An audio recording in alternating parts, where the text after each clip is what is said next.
যে আমার প্রশ্ন হলো গিয়ে যে কুরবানি যে সে কুরবানি যে পশুর যে নাড়ি ভুঁড়ি আছে এগুলো হুম। আরেকজনা দিয়ে পরিষ্কার করে নিয়ে নিয়ে যাওয়া যাবে যাবে কিনা, তার কিছু অংশ আর তাকে দেওয়া যাবে কিনা, আরেকজনকে দিয়ে কি করবে? পরিষ্কার করে নিয়ে তাকে কিছু অংশ দেওয়া যাবে কিনা। ও, পারিশ্রমিক হিসাবে দিবেন না, হাদিয়া হিসাবে। হাদিয়া নিয়ত করলে ঠিক আছে। আর যদি বলে যে আমি এটা পরিষ্কার করি সেজন্য পারিশ্রমিক, তো না। হয়তো অনেক সময় নাড়ির মুড়ি ফেলে দিচ্ছেন, আপনি হয়তো সাফ করতে পারবেন না সেজন্য ফেলে দিচ্ছেন, আর একজন বললো আমি সাফ করবো, তো সে সাফ করলো। অথবা আপনাকে তুমি সাফ করতে বলো, সাফ করে নাও, আর পারলে আমাকে কিছুটা দিও, জায়েজ আছে, এরকম কোনো অসুবিধা নেই। কিন্তু সেটা পারিশ্রমিকের নিয়ত যেন আপনার না থাকে আর ওরও না থাকে। এখানে আগে আগে আমি বেরোলে ছিলাম, তারপর আহলে হাদিস হয়েছি। তো আমাকে এখানে এই আহলে হাদিস মসজিদ থেকে আমার বাড়ি থেকে যেতে দেয়নি। এখন বাড়িতে নামাজ পড়বো নাকি? 6 মিনিট লাগে ওই মসজিদে যেতে। আর আহলে হাদিস মসজিদে যে 6 মিনিট লাগে? হ্যাঁ, মানে রোডের এই পাশে সব বেরেলবি জনসংখ্যা, রোডের ওই পাশে আহলে হাদিস। না, বেরোলে মসজিদে নামাজ পড়া যায় না আপনার জন্য? হ্যাঁ, দেবন্দে মসজিদ হলে চলতে হবে, কিন্তু বেরোলে মসজিদে নামাজ পড়েন কেন? তা তো বড় শিরকি আকিদা সব। 6 মিনিট কোনো ব্যাপারই না। হ্যাঁ, আমরা মদিনা ইউনিভার্সিটিতে পড়েছি, 8 মিনিট পাক্কা, বড় স্পিডে আসতাম। আমার আমার বিল্ডিংটি, হস্টেলটি ছিল সবচেয়ে দূরে, 8 নম্বর বিল্ডিং ছিল। 2 বছর প্রথম ছিল, 8 মিনিট লাগতো। পরের 2 বছর অবশ্য 2-3 মিনিট লাগতো, কাছে ছিল। তো আমরা নামাজ পড়তে আসতাম, একটি শুধু মসজিদ মদিনা ইউনিভার্সিটি। শুধু ফ্যাকাল্টিতে আলাদা আলাদা মুসাল্লা ছিল জোহর পড়ার জন্য, বাকি 5 ওয়াক্ত সালাত পড়ার জন্য আমাদেরকে 8 মিনিট হেঁটে আসতে। জি। আসসালামু আলাইকুম সাহেব। ওয়ালাইকুম আসসালাম রহমতুল্লাহ বরকাত।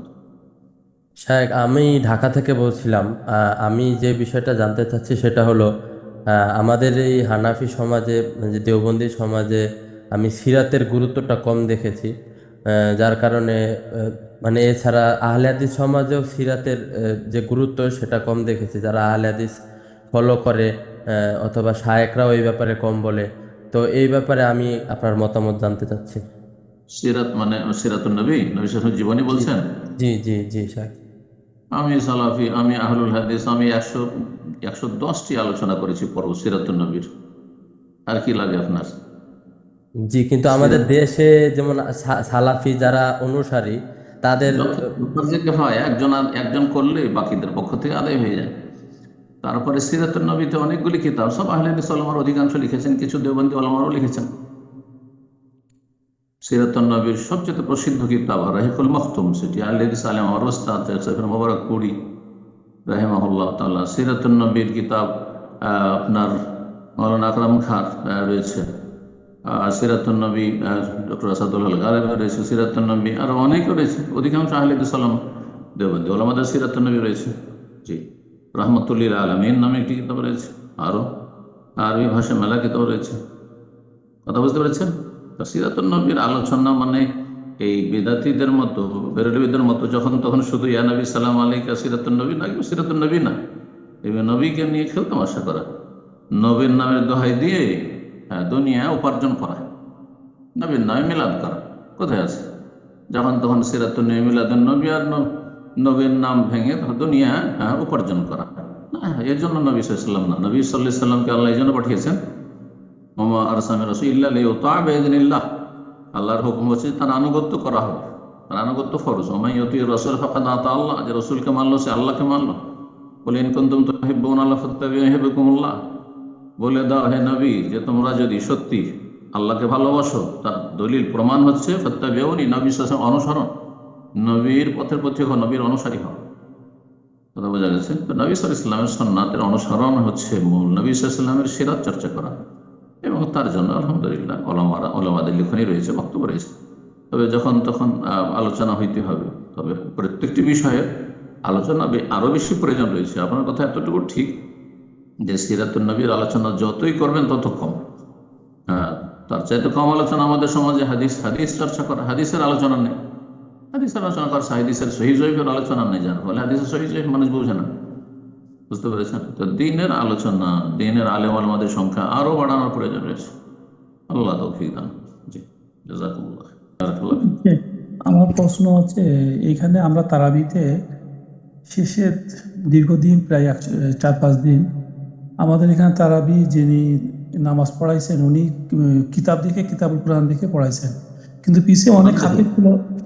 জি, কোরআন তারাবি দেখে? আমার কোরআন দেখি তো আমাদের একটাই এই মহল্লায় একটা, তার কোনো মসজিদ নেই, দীর্ঘ বড় একটা মহল্লায় একটা মাত্র মসজিদ। কিন্তু ওনার পিছনে অনেক হাফেজ ছিল যারা ভালো হাফেজ, কিন্তু তাদেরকে অধিকার পড়াতে দেওয়া হয়নি, কর্তৃপক্ষ দেয়নি, কেন জানি না। এটা কি আমাদের কাছে একটু খারাপ লাগেছে। এটা কি আপনি ইসলামের অনুমতি এভাবে হ্যাঁ, যদি পিছে কোনো ভালো? দায়িত্বশীলরা কাউকে ইমাম নিযুক্ত করে আর পেছনে মুক্তাদি হাফেজ থাকে, আলিম থাকে, যাকে নিযুক্ত করা হয়েছে তিনি ইমামতি করবেন, সেটি হচ্ছে আসল। এই নয় যে কেউ আসলে তাদের সরে যেতে হবে, আমার শরীয়তের বিধান নেই। তাহলে শরীয়তের একটি মূলনীতি আপনাকে বলি ফিকহের, সেটা হচ্ছে আফজল থাকতে মাফজুলের ইমামতি জায়েজ, অর্থাৎ বেশি উত্তম ব্যক্তি, বেশি শ্রেষ্ঠ ব্যক্তি, সিনিয়র ব্যক্তি থাকা সত্ত্বেও তার চেয়ে জুনিয়র কিন্তু সালাতের ইমামতির মৌলিক বিষয়গুলি তার ঠিক আছে, তার ইমামতি শুদ্ধ, কোনো আপত্তি নেই, না জায়েজ নয়, মাকরুহ পর্যন্ত নয়। সুতরাং হাফেজ মুখস্থ পড়বে, এটি হচ্ছে উত্তম। কিন্তু যেহেতু কর্তৃপক্ষ একজনকে ইমাম নিযুক্ত করেছেন, তার হেফজ হয়তো অত পাকা নেই, অথবা তার ভুল হওয়ার সম্ভাবনা রয়েছে, মুখস্থ আছে তারপরেও, যদিও উচিত তার যদি হেফজ থাকে তো সেটাকে একটু পাক্কা করে রিভাইজেশন করে যাওয়া, একটু মেহনত করে যাওয়া। কিন্তু আজকাল অধিকাংশ ইমামগুলি অলস হয়ে গেছে, আল্লাহ হেদায়েত করুক। আজকাল ঢালাওভাবে দেখে দেখে পড়া শুরু করেছে। দেখে দেখে পড়া জায়েজ, কিন্তু উত্তম নয়। উত্তম হচ্ছে সুন্নত নফলে তারাবি তাহাজ্জুদে হইলেও মুখস্থ পড়া, বুঝছেন না? নবী সাল্লাল্লাহু আলাইহি ওয়াসাল্লাম, সাহাবায়ে কেরামগণ তারা কেউ দেখে পড়েননি, শুধু একজন তাবেঈ যাকওয়ান মায়েশা রাদিয়াল্লাহু তাআলা আনহার দাস ছিলেন, তিনি মুসহাফ দেখে পড়েছেন, বাস এতটুকু দলিল খুব বেশি, জায়েজের বেশি উত্তম মোটেই না। কথা বোঝা গেছে? এই জন্য ইমাম সাহেবদেরকে বলবো, বা যারা মসজিদে দায়িত্বশীল তাদেরকেও বলবো, যে আপনারা যদি কোরআন পুরোটাই শুনতে চান তাহলে পাক্কা হাফেজ যে ইমামতিতে তারাবিটা পড়েন, ঠিক আছে, ফরজ ভালো আলেম এবং যিনি সিনিয়র তাকে দিয়ে পড়ান, কিন্তু পাক্কা ভালো হাফেজ এবং তার আমলও ঠিক আছে, বাহ্যিক প্রকাশ্য কোনো কাবিরা গুনাহ তার জীবনে দেখেন না, তাহলে তাকে দিয়ে তারাবি পড়ান। বোঝা গেছে? আর যদি এর ব্যতিক্রম হয়, আছে হাফেজ, তারপরে যেমনটা বললেন যে দেখে দেখে পড়েছে, জায়েজ আছে। বললাম প্রশ্ন। ওস্তাদ, আমার প্রশ্ন হচ্ছে, দুধ বাচ্চাদেরকে দুধ পান করলে দুধ মা কতদিন দুধ পান করালে পরে দুধ মা প্রমাণিত হবে? এটাই আমার প্রশ্ন। দুধ মা প্রমাণিত হবে সহি হাদিসের আলোকে 5 বার পান করালে। হামসুরাদা হাদিসে মায়েশা রাদিয়াল্লাহু তাআলা হাদিস রয়েছে 5 বার, অর্থাৎ একবার বাচ্চা স্তনে মুখ লাগে, যতক্ষণ টানবে এটা একবার হলো, তারপরে মুখ টেনে নিল, আবার মুখ লাগালো, 5 মিনিট, 2 মিনিট খেলো, 3 মিনিট খেলো, তারপর আবার মুখ টেনলো, এরকম করে কিছুক্ষণের মধ্যে হোক অথবা কয়েকদিনে হোক বা দিনে 5 বারে হোক। 5 বার যদি এইভাবে পান করে কোনো বাচ্চা, কোনো নারী, তাহলে সে তার দুধ মায়ে পরিণত হবে। তার কম যদি হয়, 1 ঢোক 2 ঢোক টান দিয়েছে, তাহলে লা তুহাররামুল মাসসাতু আলাল মাসসাতান হাদিসে রয়েছে, 1 বার টান দিলে 2 বার টান দিলে তাতে হারাম হয় না, মানে মাহরাম হয় না, সে দুধ মা হয় না, জি, বা দুধ সন্তান হয় না। বারাকাল্লাহ। স্বামী স্ত্রীকে তালাক দিলে ওই 3 মাসের যে ইদ্যত কাল ওটা চলমানরত অবস্থায় যদি স্বামী আবার অন্য কোথাও বিয়ে করে, এটা কি তার জন্য ঠিক হবে, মানে জায়েজ হবে কিনা? স্বামীর কোনো ইদ্যত নেই, আমি তো একসাথে 4টা বিয়ে করতে পারি, কথা বুঝতে পারছেন? আর স্বামী যে কোনো সময় বিয়ে করতে পারবে, 4-এর অধিক করতে পারেন একসাথে। স্বামী যে কোনো সময়, স্ত্রী মারা গেছে, জানাজা হয়নি, যদি কোনো নিষ্ঠুর স্বামী থাকে, মনে করে যে আমি এখনই বিয়ে করবো, করতে পারি, জায়েজ আছে। জায়েজের বিষয়টি ভিন্ন। স্ত্রী যেমন ইদ্যত রয়েছে, এক কথায় স্বামীর কোনো ইদ্যত নেই যে তালাক দেওয়ার পরে তুমি এতদিন বিয়ে করতে পারবে না, না, এটা ভুল কথা, এরকম কোনো কিছু নেই। আমার প্রশ্নটা হলো যে এখানে সূরা ফাতিহার ব্যাপারে, মানে যারা বলছে যে কোরআন পাঠ করে চুপ থাকো, এই আয়াতের দলিল দিতে গিয়ে তিনি বলেছে একজন যে সূরা ফাতিহা কোরআন না, এটা এমন একটি সূরা যে বারবার পাঠ করা হয়। সেখানে দলিল দিচ্ছে উনি যে সূরা হিজরের 87 নম্বর আয়াতে যে বলা আছে যে আমি তোমাকে 60টি আয়াত দিয়েছি বারবার পাঠ করার জন্য, দিয়েছি মহান কোরআন। আসলে এই ব্যাখ্যাটা কি জানতে চাচ্ছি, এভাবে ঠিক এই ব্যাখ্যাটা ঠিক আছে কিনা?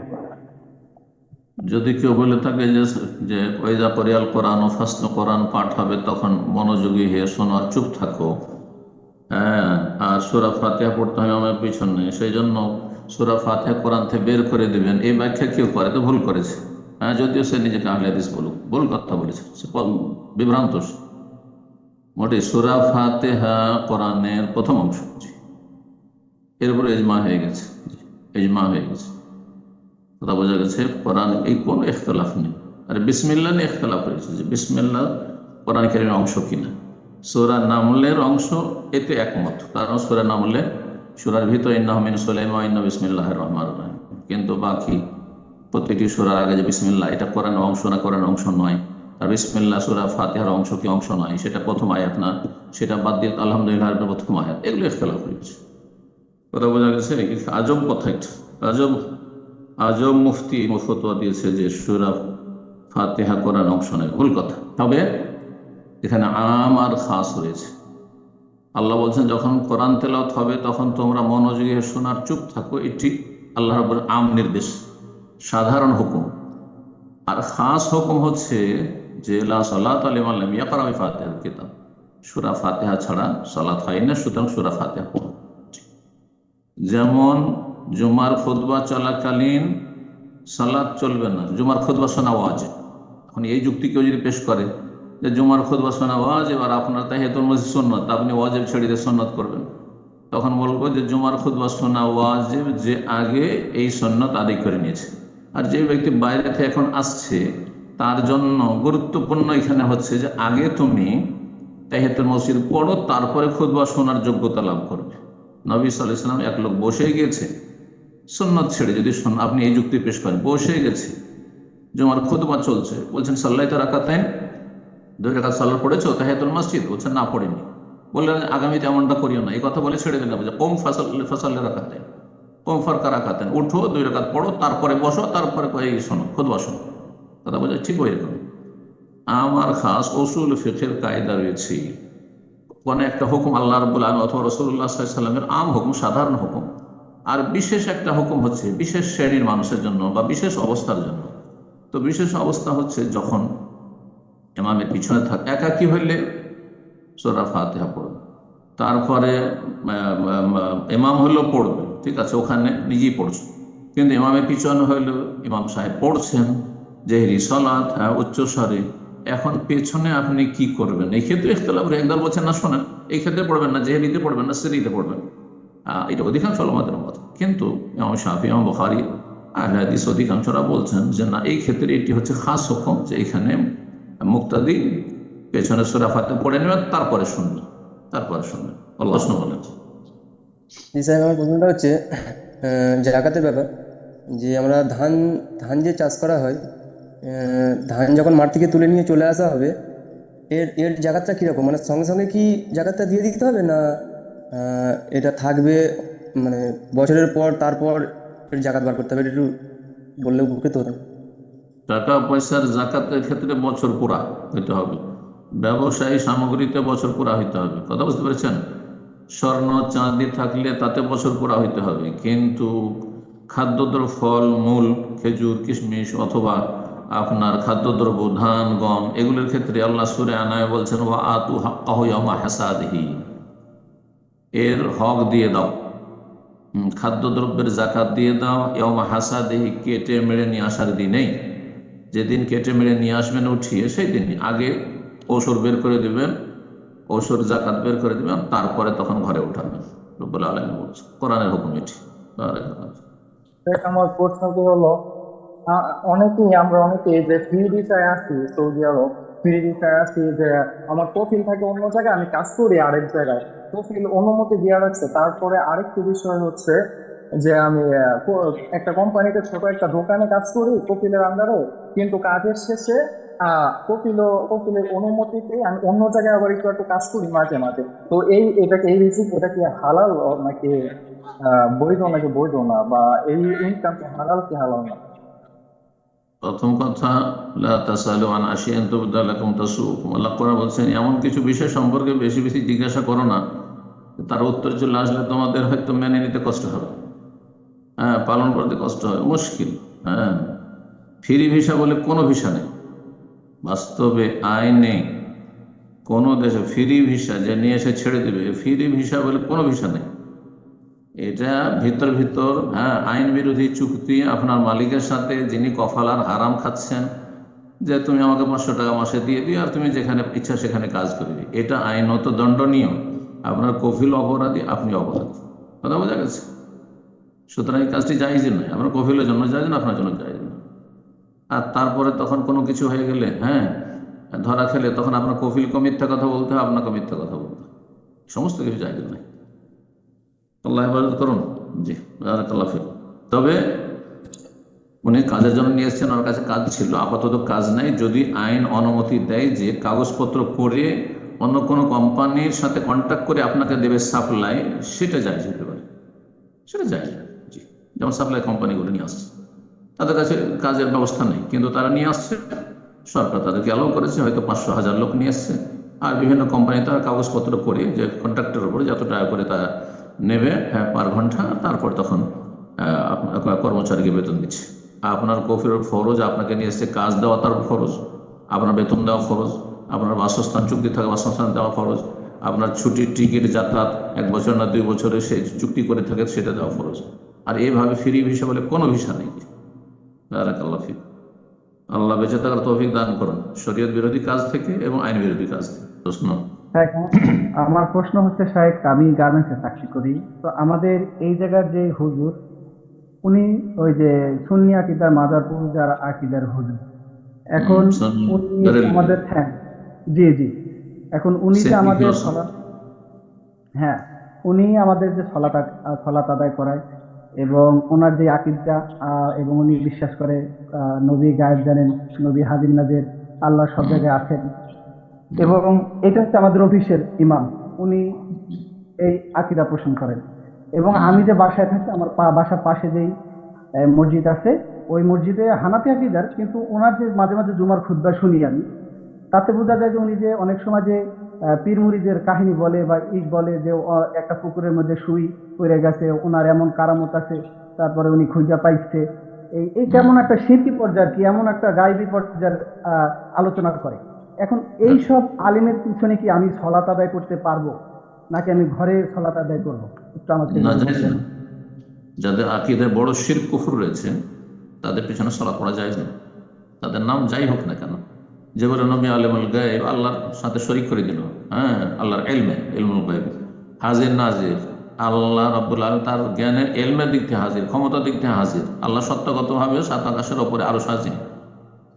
তো নবীকে হাজির মনে করা, নবী মদিনা থেকে বাংলাদেশে হাজির, জাপানে হাজির, সারা বিশ্বের সব জায়গায় হাজির, এটা শিরক কুফর। এটা নাজির মানে সব দেখছেন নবী, নবীর কবর মদিনা থেকে সারা দুনিয়া সব দেখছেন, আমাদের আমল দেখছেন, এটা শিরকি কথা, কুফরি কথা।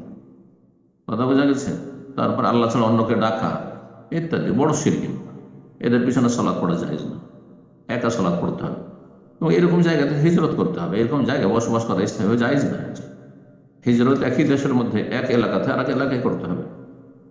আপনি যত তাড়াতাড়ি পারেন এইসব শিরকি এলাকা থেকে কর্মসংস্থান পরিবর্তন করেন, অথবা আপনি বাড়িঘর সেখান থেকে সরিয়ে নেন। সেখানে এরকম জায়গায় বসবাস করলে আপনার ছেলে মেয়েরা ভবিষ্যৎ অন্ধকার। আল্লাহ হেফাজত করুন। বলেন। আমার প্রশ্ন হলো, শাইখ, আমি গত 2 মাস ধরে একটা ওয়াসওয়াসায় ভুগতেছি। সেটা হচ্ছে রাসূলুল্লাহ সাল্লাল্লাহু আলাইহি ওয়াসাল্লাম সম্পর্কে অনেক বাজে চিন্তা, বাজে কথা আসে। এখন আমার মনে করতেছে আমার ঈমান চলে গিয়েছে, কারণ আগে এগুলো আসার কারণে অনেক লাগতো আর কি, অস্বস্তিকর লাগতো, কিন্তু এখন আর লাগতেছে না, যার কারণে আমার মনে হইতেছে কি আমার ঈমান চলে গেছে। এখন কি আমি যার কারণে আমি প্রতিনিয়ত এগুলোর জন্য তওবা করি, শাহাদাতাইন পাঠ করি। এখন আমার কি তওবা কবুল হবে? এটা তো রাসূলুল্লাহ সাল্লাল্লাহু আলাইহি ওয়াসাল্লামের সাথে সম্পর্কিত বিষয়। এটা কি বান্দার হকের সাথে সম্পর্কিত? আপনার যে অনুভূতি হচ্ছে যে আমার ঈমান চলে গেল নাকি, তার মানে আপনার ঈমান যায়নি। ইনশাআল্লাহ শয়তানকে সুযোগ দেবেন না। আল্লাহর কাছে বেশি বেশি আশ্রয় গ্রহণ করুন। শয়তান অনিষ্ট থেকে আল্লাহর কাছে আশ্রয় চান বেশি। আল্লাহ তুমি আমাকে আশ্রয় দান করো। বুঝা গেছে? আউযু বিল্লাহিল আযীম ওয়া বিসুলতানিল কাদীম মিনাশ শাইতানির রাজীম। আউযু বিল্লাহিস সামিউল আলীম মিনাশ শাইতানি মিন হামজিহি ওয়া নাফখিহি ওয়া নাফসিহি। নিজের ভাষায় আল্লাহর কাছে আশ্রয় চান, আল্লাহর কাছে দোয়া করেন, আল্লাহ তুমি আমাকে ওয়াসওয়াসা থেকে রক্ষা করো। দোয়া করেন। দোয়া মুমিনের বড় শক্তিশালী অস্ত্র, যে অস্ত্র কোনো শক্তি কেড়ে নিতে পারে না আল্লাহ রাব্বুল আলামিন ছাড়া। আল্লাহর কাছে দোয়া করেন, আল্লাহ হেফাজত করবেন ইনশাআল্লাহ। জি, শয়তানকে সুযোগ দেবেন না। জি, ধন্যবাদ। আমি যে এলাকায় থাকি ওই এলাকার কয়েক কিলোমিটারের মধ্যে কোনো সহি আকীদার কোনো মসজিদ নাই। তো যে মসজিদ আমাদের এলাকা ভিত্তিক যে মসজিদ, তারা হচ্ছে আপনার ওই চিস্তিয়া সাবেরিয়া তরিকার লোক, কিন্তু দেওবন্দি তো আর তাদের খুতবাগুলো ওই রকম, তারা সবে বরাত পালন করবে, সম্মিলিত মোনাজাত করবে। কওমি সিলসিলার লোক তারা, তাই না? হ্যাঁ সাহেব। বেদাতি তো কিন্তু এই বড় কুফর বেদাত, প্রকাশ্য কুফরের বেদাত তাদের নাই, নামাজ জায়েজ, কিন্তু তারপরে হিজরতের চেষ্টা করবে না। এখন ওই তাদের মসজিদে কি নামাজ পড়া কি উচিত হবে নাকি বাসায় পড়বো? বললাম তো, না বাসায় পড়া যাবে না, আপনি হিজরত করেন ওখান থেকে, আর না হলে যতদিন আছেন ওদের পিছনে নামাজ পড়েন, যতক্ষণ প্রকাশ্য শিরক না করেছে। কোন তরিকা সুফি তরিকার লোক হইলেই যে বড় মুশরিক বানিয়ে দিবেন তা নয়, বেদাতি, বুঝা গেছে? যতক্ষণ পর্যন্ত আল্লাহ ছাড়া অন্যকে না ডাকছে, ইয়া গাউস, ইয়া খাজা, ইয়া জিলানি, ইয়া চিশতি, ইয়া হুসাইন, ইয়া আলী, যতক্ষণ না করবে কথা বলছে, অথবা নবীকে হাজির না আলমুল গায়ব না বলবে, বড় শিরক কুফরি কথা না বলবে, উচ্চারণ না করবে, ততক্ষণ পর্যন্ত তাদের পিছনে সালাত পড়বে। প্রশ্ন, কেউ যদি মহরম ছাড়া 4-5 ঘন্টা দূরত্বে গিয়ে কোনো হোটেলে মেয়ে অথবা বোন নিয়ে থাকে 2-1 দিন, সেক্ষেত্রে কি জায়েজ আছে? যদি দিনে মহরম ছাড়া দিনে করে যাত্রাপথে যায়? দেখেন, কোন জায়গায় থাকার জন্য মাহরম শর্ত না, যদি সেখানে থাকাটা নিরাপদ থাকে, যেমন কোনো জায়গায় নিরাপদ হোস্টেল আছে, হোটেল আছে, আর সেখানে রুমে আছে, মাহরম থাকা আবশ্যক না, সেখানে নিরাপত্তা থাকা আবশ্যক, ফরজ। কিন্তু এই সফর করার জন্য মাহরম শর্ত। মহিলা একা বা একাধিক মহিলা একসাথে সফর করা জায়েজ নয়, গুনার কাজ, গুনাহ হবে। আর এতে মহিলাদের সম্মানিত করা, সুরক্ষিত করা হয়েছে, কারণ মহিলারা অধিকাংশ ক্ষেত্রে জুলুম অত্যাচারের শিকার হচ্ছে, ধর্ষণের শিকার হচ্ছে, অথবা অনেকে শয়তানি, বিভিন্ন রকম শয়তানি করে থাকে। সেটা শুধু মহিলা থাকলে তখন এটার সাহস করে, কিন্তু একজন পুরুষ থাকলে তাকে বহুবার চিন্তা করতে হয়, সাথে একজন পুরুষ আবালক থাকে। এই জন্য এই রহস্যের কারণেই শরীয়তে মাহরামের শর্ত লাগানো হয়েছে সফর করার জন্য। সেটি নেকির সফর হোক, ব্যবসা বাণিজ্যের সফর হোক, জায়েজ সফর হোক। আমার প্রশ্নটা হচ্ছে